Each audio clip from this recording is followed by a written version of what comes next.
Mình có 4 miếng hình tròn, đường kính là 38 cm.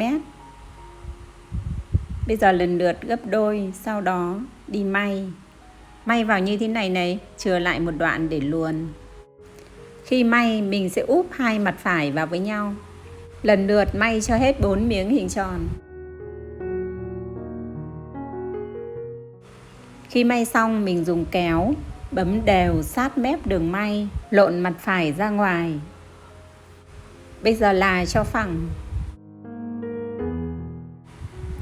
Cái phần hở này thì chúng ta may vào cho kín nhé.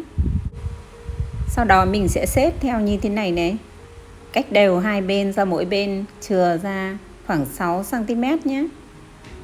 Từ 4 miếng hình tròn bây giờ chỉ còn 4 nửa hình tròn. Bây giờ mình sẽ may vào cái đường giữa như thế này này. Cắt một đoạn dây rồi may thành cái quai. Chiếc dây của mình dài 80 cm đấy. Mình sẽ cắt đôi ra rồi may vào mỗi bên một nửa này.